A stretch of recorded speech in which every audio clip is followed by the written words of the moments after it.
Hello students, कैसे हो आप सभी।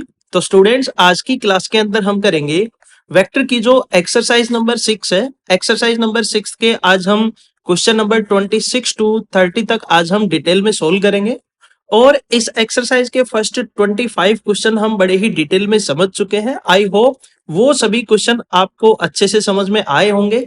अगर फिर भी उन क्वेश्चन के अंदर आपका कोई डाउट है तो आप जरूर पूछिएगा। और आज की क्लास के अंदर हमारी जो एक्सरसाइज नंबर 6 जो चल रही है, हम बुक फॉलो कर रहे हैं एलिमेंट ऑफ मैथमेटिक्स की। तो ये एक्सरसाइज आज के लेक्चर के अंदर कंप्लीट हो जाएगी। और इस एक्सरसाइज के अंदर आपका कोई भी डाउट हो तो आप कमेंट सेशन के अंदर कमेंट करके जरूर पूछिएगा। तो फिर चलिए स्टूडेंट, हम अपने टॉपिक को स्टार्ट करते हैं। तो स्टूडेंट्स, अब हमारे पास क्वेश्चन नंबर 26 आता है। सबसे पहले हम क्वेश्चन नंबर 26 की जो स्टेटमेंट है उसको हम समझते हैं। Given that vector a dot vector b is equal to vector a dot vector c and vector a cross vector b is equal to vector a cross vector c and vector a is a non zero vector. जो vector a है वो हमारे पास एक not zero vector है।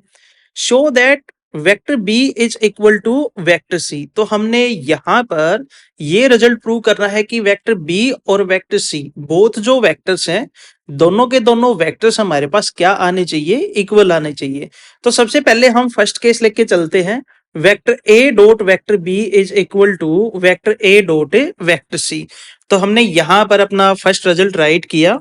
Now vector a dot vector b is equal to vector a dot vector c। अब right hand side में जो रिजल्ट है vector a dot vector c, इसको हम लेफ्ट हैंड साइड में लेके आए तो ये रिजल्ट हमारे पास नेगेटिव हो जाएगा। तो रिजल्ट क्या बचेगा, vector a dot vector b negative of vector a dot vector c is equal to 0। अब इस रिजल्ट में से हम वेक्टर a को कॉमन निकाल सकते हैं। तो वेक्टर a को जब हम कॉमन निकालेंगे तो रिजल्ट हमारे पास बचेगा vector a dot vector b minus vector c is equal to 0। जब हमने स्केलर प्रोडक्ट का कॉन्सेप्ट हमने समझा था तो वहां पर हमने ये भी समझा था कि अगर किन्हीं भी दो वेक्टर्स का डॉट प्रोडक्ट हमारे पास इज इक्वल टू 0 आ जाता है तो इसका मतलब ये हुआ वो बोथ वेक्टर्स हमारे पास परपेंडिकुलर होंगे। तो it means if vector a dot vector b is equal to 0 then vector a is perpendicular to vector b। Vector a जो है वो वेक्टर b के ऊपर क्या होगा, परपेंडिकुलर होगा। तो इस रिजल्ट से हमने ये ऑब्जर्व किया कि वेक्टर a जो है vector a is perpendicular to vector b minus vector c, क्योंकि इन बोथ वेक्टर्स का जो डॉट प्रोडक्ट है वो हमारे पास इज इक्वल टू 0 आ रहा है। अब हम इस रिजल्ट को आगे एक्सपेंड करते हैं। Vector a dot vector b minus vector c is equal to 0 है। तो इसका मतलब ये हुआ या तो हमारे पास वेक्टर a जो है वो 0 के इक्वल होना चाहिए या फिर vector b minus vector c जो हमारे पास रिजल्ट है ये हमारे पास इज इक्वल टू 0 होना चाहिए।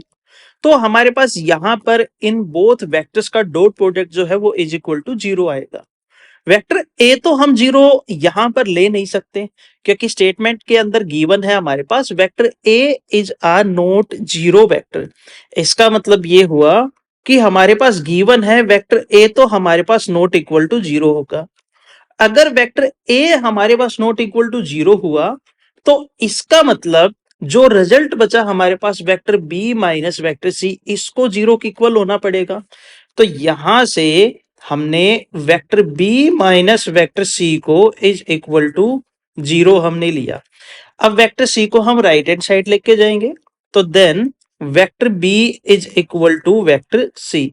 और यहां पर हमने यही रिजल्ट प्रूव करना है कि वेक्टर बी और वेक्टर सी हमारे पास इक्वल होंगे if vector A dot vector B is equal to vector A dot vector C.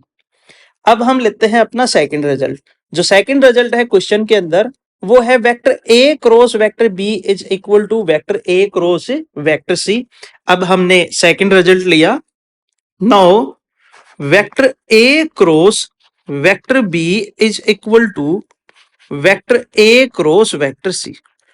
अब हमने यहां पर vector A cross vector C को राइट हैंड साइड लेके गए तो रिजल्ट बचेगा vector A cross vector B minus vector A cross vector C is equal to 0।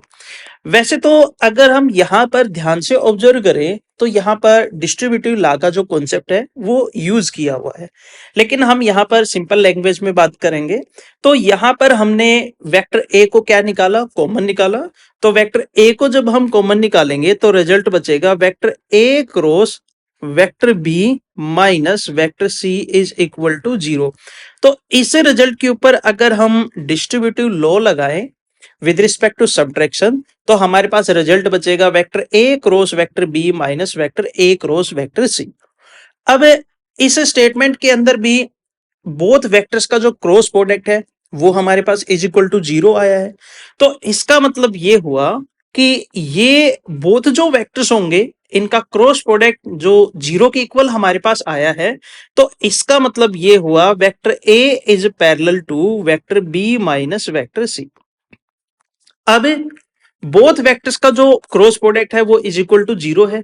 या तो वेक्टर ए हमारे पास इज इक्वल टू 0 होना चाहिए या फिर vector B minus vector C हमारे पास इज इक्वल टू 0 होना चाहिए। वेक्टर ए तो हम यहां पर 0 ले नहीं सकते because according to the statement के अंदर हमारे पास गिवन है। तब यहां पर vector B minus vector C को हमने 0 के इक्वल लेना पड़ेगा। जब हमने vector B minus vector C को 0 के इक्वल लिया और यहां पर वेक्टर सी को हम राइट हैंड साइड लेके गए तो रिजल्ट हमें मिला vector B is equal to vector C. और सेकेंड रिजल्ट से भी हमें क्या मिला कि वेक्टर बी और vector C both vectors are equal if vector A cross vector B is equal to vector A cross vector C. तो I hope students आपको ये क्वेश्चन जो है बड़े ही अच्छे से समझ में आया होगा। अब हम अपने नेक्स्ट क्वेश्चन की तरफ चलते हैं। तो स्टूडेंट्स अब हमारे पास क्वेश्चन नंबर 27 आता है। सबसे पहले हम क्वेश्चन नंबर 27 की जो स्टेटमेंट में गिवन है उसको हम समझते हैं। If vector A cross vector B is equal to vector B cross vector C is not equal to 0 vector, prove that vector A plus vector C is equal to m into vector B where m is a scalar. m हमारे पास क्या है, एक scalar quantity है। तो जो statement के अंदर गिवन है उसी रिजल्ट को हम यहां पर यूज करके इस क्वेश्चन को सोल्व करेंगे। तो रिजल्ट हमारे पास गिवन है vector A cross vector B is equal to vector B cross vector C is a non zero vector. सबसे पहले हम इस रिजल्ट को समझते हैं। क्वेश्चन के अंदर यहां पर हमारे पास vector A cross vector B जो है ये रिजल्ट हमारे पास not equal to 0 vector given है and vector B cross vector C ये जो हमारे पास रिजल्ट है वो भी क्या है, एक नॉन जीरो वेक्टर है। तो जब vector A cross vector B की क्रॉस प्रोडक्ट हमारे पास नॉट इक्वल टू 0 आई तो इसका मतलब ये हुआ कि यहां पर वेक्टर ए जो है वो हमारे पास एक नॉन जीरो वेक्टर बना और वेक्टर बी जो है वेक्टर बी भी हमारे पास क्या होगा, एक नॉन जीरो वेक्टर होगा। और इस रिजल्ट को हम ऑब्जर्व करें उसी टाइप से तो यहां पर भी वेक्टर बी जो है vector B is a not equal to 0 मतलब non zero vector and vector C is not equal to 0 मतलब ये भी हमारे पास क्या है, एक नॉन जीरो वेक्टर है। तो इन सभी कंडीशन को जब हम ऑब्जर्व करते हैं तो यहां पर हमें ये रिजल्ट मिलता है कि vector A comma vector B and vector C are non zero vector. ये ऑल जो 3 वेक्टर्स हैं हमारे पास ये तीनों के तीनों वेक्टर्स हमारे पास क्या होंगे, नॉन जीरो वेक्टर होंगे। अब हमने क्या किया, हमारे पास जो गिवन कंडीशन है उसको हमने लिया।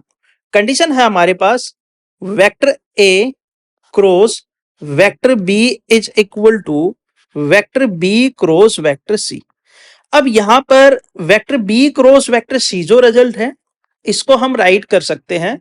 Vector A cross vector B तो हमने यहां पर एज इट इज लिया और vector B cross vector C को हमने लिखा negative of vector C cross vector B. हमने यहां पर कॉम्यूटेटिव रिजल्ट जो हम प्रूव करते हैं वेक्टर प्रोडक्ट के लिए और वो हमारे पास क्या होता है, vector A cross vector B is equal to negative of vector B cross vector A. इस रिजल्ट का हमने यहां पर यूज किया है। Vector B cross vector C को हमने क्या लिखा है, negative of vector C cross vector B. अब negative of vector C cross vector B को हम लेफ्ट हैंड साइड लेके आए। जब हम इसको लेफ्ट हैंड साइड लेके आएंगे तो रिजल्ट हमारे पास क्या बनेगा, vector A cross vector B plus vector C cross vector B is equal to zero vector, मतलब नल वेक्टर के इक्वल बचेगा। अब यहां पर हमने डिस्ट्रीब्यूटिव का कॉन्सेप्ट लगाया। जब वो कॉन्सेप्ट हम यूज करेंगे तो रिजल्ट हमारे पास क्या बनेगा, vector B cross vector A plus vector C is equal to zero vector. ये हमारे पास is equal to zero vector के इक्वल आएगा। अब हमने यहां पर क्या ऑब्जर्व किया कि वेक्टर बी और vector A plus vector C both vectors का क्रॉस प्रोडक्ट जो है वो हमारे पास इज इक्वल टू जीरो है। तो जीरो किस किस केस में आता है उसको हम यहां पर समझेंगे। तो पहला केस हमारे पास ये बनेगा कि अगर इन बोथ वेक्टर्स का क्रॉस प्रोडक्ट हमारे पास इज इक्वल टू जीरो है, या तो हमारे पास वेक्टर बी जो है वो इज इक्वल टू जीरो होना चाहिए, एक जीरो वेक्टर बनना चाहिए। सेकंड केस के अंदर या फिर हमारे पास vector A plus vector C जो है ये हमारे पास एक नल वेक्टर बनना चाहिए।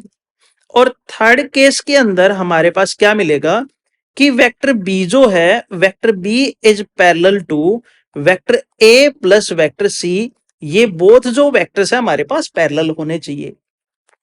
अगर हम बात करें फर्स्ट केस की कि वेक्टर बी जो है वो हमारे पास एक जीरो वेक्टर बनेगा, तो जब हमने यहां पर गिवन स्टेटमेंट के अंदर जो कंडीशन है उसको हमने समझा था, तो वेक्टर बी जो है वो हमारे पास एक not equal to zero vector आया था। तो इसका मतलब ये कंडीशन तो यहां पर एप्लीकेबल नहीं होगी।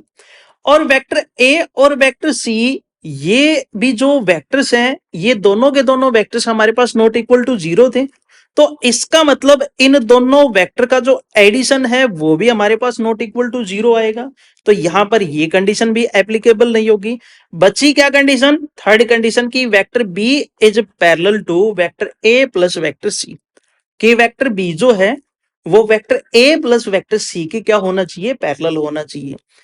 अब वेक्टर बी हमने मान लिया कि vector A plus vector C के पैरेलल है, तो मे भी हो सकता है जब इनका मैग्नीट्यूड हम निकाले तो वो हमारे पास अलग अलग आए, डिफरेंट आए।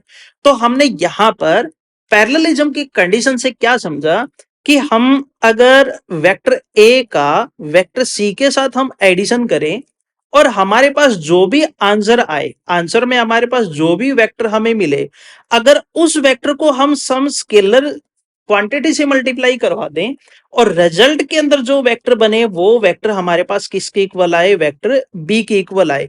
तो इस कंडीशन से हमने ये ऑब्जर्व किया कि हमारे पास ये रिजल्ट बन सकता है। तो हमारे पास जो क्वेश्चन के अंदर गिवन था उसको हम लिख के चले और जो हमने प्रूव करना था पैरेललिज्म की कंडीशन लगा के उसको हमने प्रूव किया। तो आई होप स्टूडेंट ये जो क्वेश्चन है ये आपको अच्छे से समझ में आया होगा। अगर इस क्वेश्चन के अंदर आपका कोई डाउट है तो आप जरूर पूछिएगा। अब हमारे पास क्वेश्चन नंबर 28 आता है। सबसे पहले हम क्वेश्चन नंबर 28 की स्टेटमेंट को समझते हैं। Prove that the points A B and C having the position vector are vector A vector B and vector C are collinear if and only if vector B cross vector C plus vector C cross vector A plus vector A cross vector B is equal to null vector. तो यहां पर हमारे पास if and only if की condition given है। तो firstly हम 3 points को एक लाइन के ऊपर लेके चलेंगे और ये जो रिजल्ट है इस रिजल्ट को हम क्या करेंगे, प्रूव करेंगे।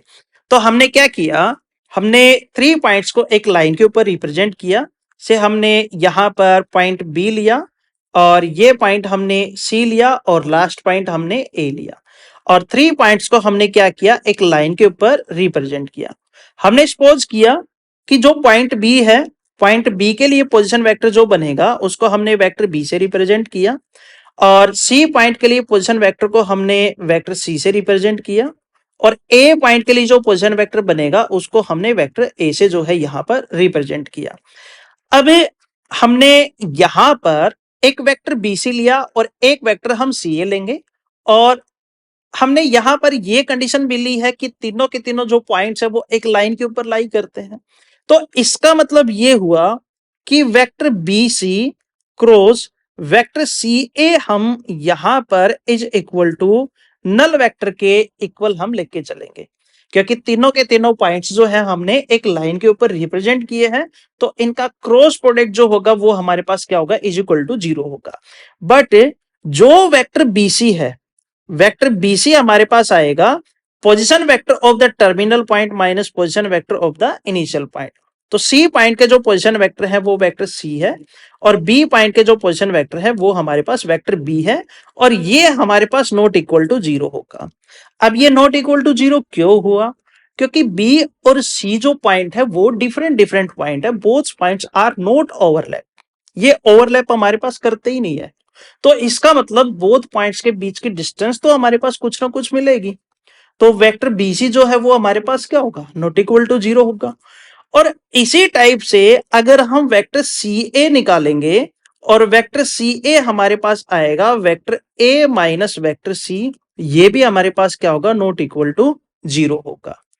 तो आई होप ये दोनों रिजल्ट्स जो है आपको समझ में आए होंगे। अब हम अपने क्वेश्चन की तरफ चलते हैं। तो क्वेश्चन में हमने तीनों के तीनों पॉइंट्स कोलिनियर लिए हैं और हम इस कंडीशन को प्रूव करेंगे।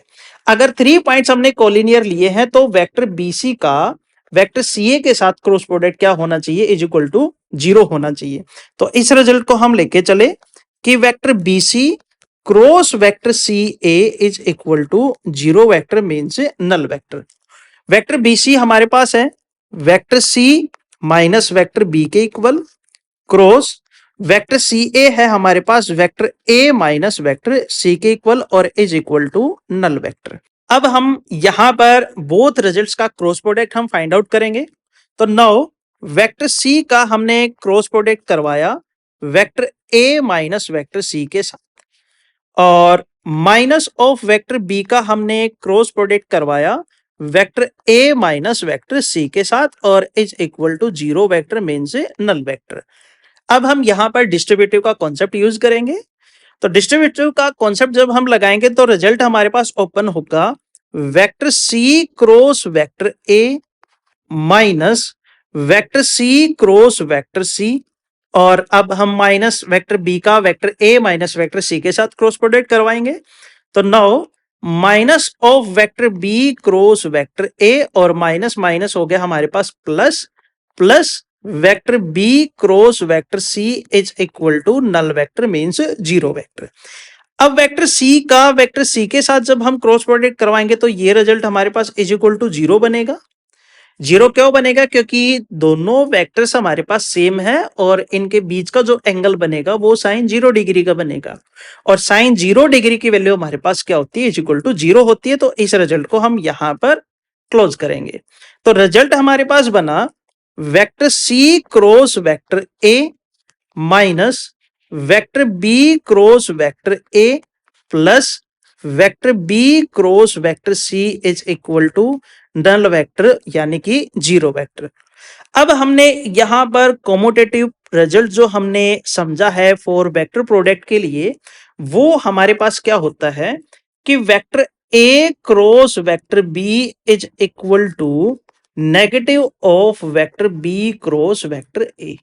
तो ये जो रिजल्ट है हमारे पास negative of vector B cross vector A, इसको हम vector A cross vector B की फॉर्म में हम राइट कर सकते हैं। तो रिजल्ट हमारे पास बना vector C cross vector A plus vector A cross vector B plus vector B cross vector C is equal to null vector यानी कि 0 वेक्टर।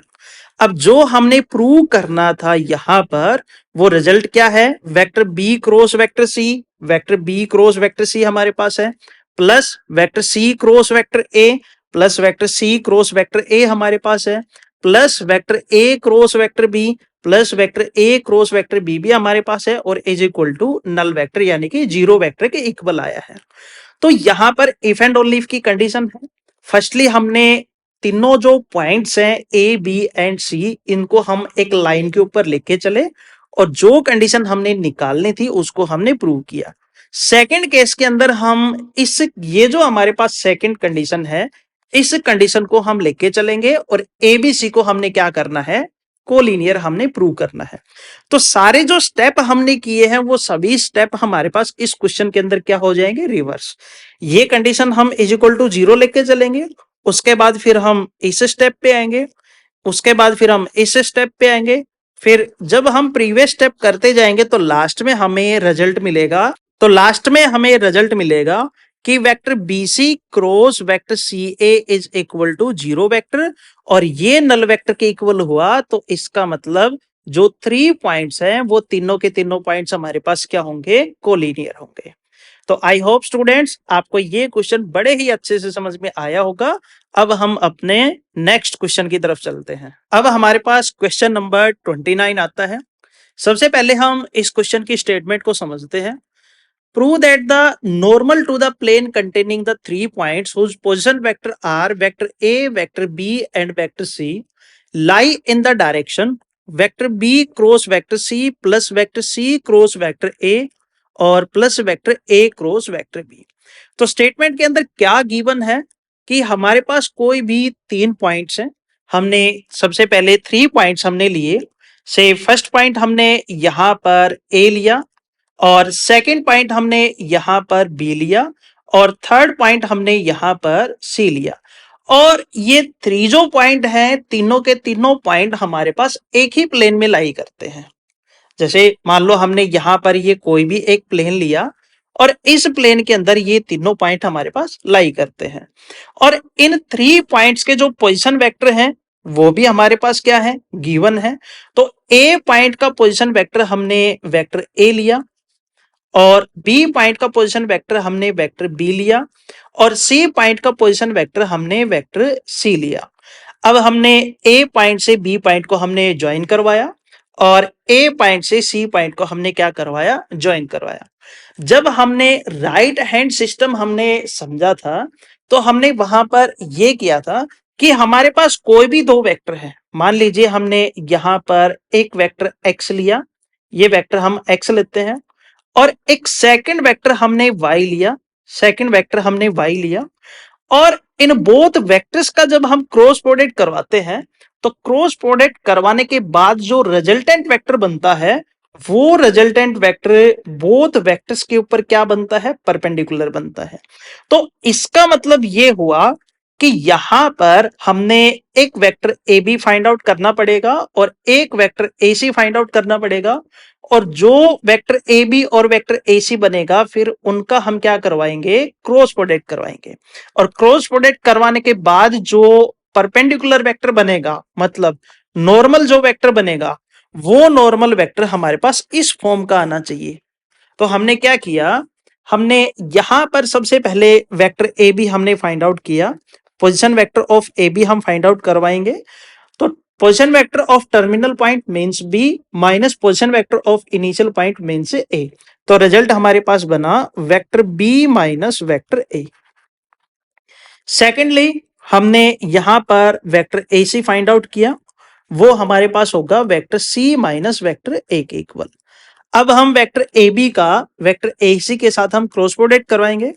तो हमने यहां पर वेक्टर ए बी का वेक्टर ए सी के साथ क्रॉस प्रोडक्ट करवाया, तो रिजल्ट हमारे पास बनेगा यहां पर vector B minus vector A cross vector C minus vector A. तो सबसे पहले हम वेक्टर बी का vector C minus vector A के साथ क्रॉस प्रोडक्ट करवाएंगे। तो now vector B cross vector C minus vector A, और फिर हम माइनस वेक्टर ए का क्रॉस प्रोडक्ट करवाएंगे vector C minus vector A के साथ। तो अब हमने यहां पर डिस्ट्रीब्यूटिव का कॉन्सेप्ट यूज किया। तो now vector B cross vector C minus vector B cross vector A minus vector A cross vector C, और माइनस माइनस हो गया हमारे पास plus vector A cross vector A. ये जो रिजल्ट है, ये रिजल्ट हमारे पास इक्वल टू 0 मिलेगा, क्योंकि सेम वेक्टर का अगर हम सेम वेक्टर के साथ क्रॉस प्रोडक्ट करवाते हैं तो रिजल्ट हमारे पास इज इक्वल टू 0 आता है। 0 क्यों आया, क्योंकि बोथ वेक्टर्स के बीच में जो एंगल बनेगा थीटा की जो वैल्यू होगी वो हमारे पास 0 डिग्री होगी, और साइन 0 डिग्री हमारे पास क्या होता है, 0 डिग्री के इक्वल होता है। तो इस रिजल्ट को हम यहां पर अब स्किप करेंगे। तो रिजल्ट हमारे पास बना vector B cross vector C, और यहां पर negative of vector B cross vector A को हम लिख सकते हैं plus vector A cross vector B, commutative जो रिजल्ट हमने पढ़ा है वेक्टर प्रोडक्ट के अंदर उसके अकॉर्डिंग। और यहां पर negative of vector A cross vector C को हम लिखेंगे plus vector C cross vector A. अब हम अपने रिजल्ट पे चलते हैं जो हमने प्रूव करना था। Vector B cross vector C, vector B cross vector C हमारे पास है, plus vector C cross vector A, plus vector C cross vector A भी हमारे पास है, plus vector A cross B, plus vector A cross B भी हमारे पास है। तो इसका मतलब ये हुआ ये रिजल्ट हमारे पास उस वेक्टर को रिप्रेजेंट करता है जो वेक्टर ए बी सी जो प्लेन बना उस प्लेन के ऊपर क्या होगा, परपेंडिकुलर होगा। क्योंकि अगर हम ए बी का ए सी के साथ क्रॉस प्रोडक्ट हम करवाते हैं तो जो रिजल्टेंट वेक्टर बनेगा वो रिजल्टेंट वेक्टर इस दोनों वेक्टर्स के ऊपर क्या होगा, परपेंडिकुलर होगा। मतलब प्लेन के ऊपर क्या बनेगा, परपेंडिकुलर बनेगा, जिस प्लेन में ए बी सी 3 पॉइंट्स हमारे पास लाई करते हैं। और जो ये परपेंडिकुलर वेक्टर बना मींस ये नॉर्मल वेक्टर बना, ये नॉर्मल वेक्टर हमारे पास इस फॉर्म का आएगा, और वही हमने यहां पर क्वेश्चन के अंदर प्रूव करना था। तो आई होप स्टूडेंट्स आपको ये क्वेश्चन बड़े ही अच्छे से समझ में आया होगा। अगर इस क्वेश्चन के अंदर कोई डाउट है तो आप जरूर पूछिएगा। अब हम चलते हैं क्वेश्चन नंबर 30 की तरफ। अब हमारे पास क्वेश्चन नंबर 30 आता है। सबसे पहले हम इसके स्टेटमेंट को समझते हैं। If A, B, C be the three non-collinear points with the position vector R, vector A, vector B and vector C respectively. तो हमने क्या किया, हमने 3 नॉन कोलिनियर पॉइंट्स लिए। सबसे पहले हमने यहां पर एक पॉइंट A लिया, और सेकंड पॉइंट हमने यहां पर B लिया, और थर्ड पॉइंट हमने यहां पर C पॉइंट लिया। और इन 3 पॉइंट्स के पोजीशन वेक्टर भी हमारे पास गिवन है। तो ए पॉइंट का पोजीशन वेक्टर हम वेक्टर ए लेते हैं, बी पॉइंट का पोजीशन वेक्टर हम वेक्टर बी लेते हैं, और सी पॉइंट का पोजीशन वेक्टर हमने यहां पर वेक्टर सी लिया। आगे क्वेश्चन में है, हमने शो करना है, show that the perpendicular distance from the point C, मतलब वेक्टर सी से जो हम परपेंडिकुलर डिस्टेंस निकालेंगे कहां तक, from the line joining vector A and vector B. मतलब वेक्टर ए और वेक्टर बी इन दोनों वेक्टर को ज्वाइन करने वाली जो लाइन है, इस लाइन से हमने सी जो पॉइंट है इनके बीच की डिस्टेंस हमने फाइंड आउट करनी है, और वो डिस्टेंस हमारे पास क्या आनी चाहिए, इस रिजल्ट के इक्वल आनी चाहिए। हमने यहां पर इस रिजल्ट को प्रूव करना है। तो सी पॉइंट से हमने परपेंडिकुलर डिस्टेंस हमने ड्रॉ की ए बी लाइन के ऊपर, वो ए बी लाइन को डी पॉइंट के ऊपर क्या करती है, इंटरसेक्ट करती है। अब हमने यहां पर ए और सी बोथ पॉइंट्स को हमने ज्वाइन करवाया, और बी और सी इन दोनों पॉइंट्स को भी हम क्या करवाते हैं, ज्वाइन करवाते हैं। यहां पर हमने डायरेक्शन ली ए से सी पॉइंट की तरफ, ए से बी पॉइंट की तरफ, और सी से डी पॉइंट की तरफ। अब हम यहां पर ट्रायंगल का कॉन्सेप्ट हम यूज करके चलेंगे, और उस ट्रायंगल का कॉन्सेप्ट यूज करके जो इन्होंने पूछा है परपेंडिकुलर डिस्टेंस सीडी जो है, वो सीडी हमारे पास इस रिजल्ट की इक्वल आनी चाहिए, इसको हम प्रूव करेंगे। और यहां पर कॉन्सेप्ट हम यूज करेंगे एरिया ऑफ ट्रायंगल का। तो सबसे पहले एबीसी हमारे पास एक ट्रायंगल बनती है। एबीसी ट्रायंगल के अंदर अगर हम देखें तो ए बी हमारे पास क्या बना, बेस बना, और सी डी हमारे पास क्या बनता है, हाइट बनता है। तो अगर हम ये कॉन्सेप्ट लें कि area of triangle A B C is equal to 1/2 into base. Base हमारे पास क्या बना, ए बी बना। तो इसको मैंने डायरेक्टेड लाइन सेगमेंट और मैग्नीट्यूड की फॉर्म में रिप्रेजेंट किया कि magnitude of vector A B और इनटू सी डी। अब यहां पर magnitude of vector A B किसको रिप्रेजेंट करता है, directed line segment A B की लेंथ को। तो यहां पर इसको हमने इक्वेशन नंबर फर्स्ट माना। अब हमने क्या किया कि हम एक और हमारे पास तरीका है कि एबीसी ट्रायंगल का एरिया फाइंड आउट करने का, और वो क्या है कि अगर हमारे पास इस ट्रायंगल की दो एडजेसेंट साइड्स अगर हमारे पास वेक्टर की फॉर्म में गिवन है तो वहां से भी हम ट्रायंगल का एरिया फाइंड आउट कर सकते हैं। वो किस तरीके से? तो हमने यहां पर लिया सेकंड केस। तो now area of triangle A B C is equal to 1/2 into magnitude of vector A B cross vector A C. ये रिजल्ट हमने जब वेक्टर प्रोडक्ट की कुछ बेसिक रिजल्ट्स हमने किए थे तो वहां पर हमने पैरेललोग्राम जो बनता है उसका हमने एरिया फाइंड आउट किया था। और अगर ट्रायंगल की एडजेसेंट साइड्स हमारे पास गिवन है in form of A vector तो वहां पर भी हमने इस फॉर्मूले का यूज किया था। तो वेक्टर ए बी हमारे पास किसके इक्वल आएगा? Vector A B is equal to vector B minus vector A and vector A C is equal to vector C minus vector A. अब वेक्टर ए बी और vector A C का result हम यहां पर use करेंगे। तो now area of triangle A B C is equal to 1/2 into magnitude of vector A B है हमारे पास vector B minus vector A के इक्वल और क्रॉस वेक्टर ए सी है हमारे पास vector C minus vector A के equal. अब हम इनका क्रॉस प्रोडक्ट करवाएंगे तो 1/2 हमारे पास एज इट इज रहेगा into magnitude of vector B का हम vector C minus vector A के साथ क्रॉस प्रोडक्ट की फॉर्म में हम लिखेंगे। तो now vector B cross vector C minus vector A और minus vector A cross vector C minus vector A.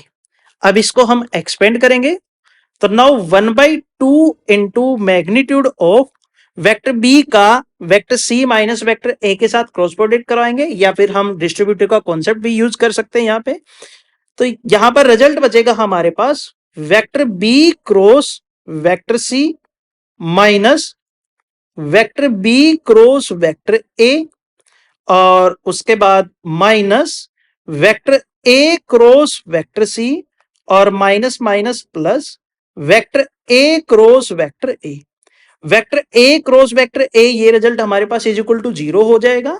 तो रिजल्ट हमारे पास बनेगा area of triangle A B C is equal to 1/2 into magnitude of vector B cross vector C और minus of vector B cross vector A को हम लिख सकते हैं plus vector A cross vector B और minus of vector A cross vector C को हम लिख सकते हैं plus vector C cross vector A. इसको हमने माना इक्वेशन नंबर सेकंड। अब इक्वेशन नंबर फर्स्ट से भी हमने area of triangle find out किया है और इक्वेशन नंबर ऑफ सेकंड से भी हमने area of triangle find out किया है। तो इनकी लेफ्ट हैंड साइड हमने क्या की है? सेम है, मतलब एरिया ऑफ ट्रायंगल हमने निकाला है। तो इनकी राइट हैंड साइड जो बनेगी वो भी हमारे पास क्या आएंगी? इक्वल आएंगी। तो it means 1/2 into magnitude of vector A B into C D is equal to 1/2 into magnitude of vector B cross vector C plus vector A cross vector B plus vector C cross vector A.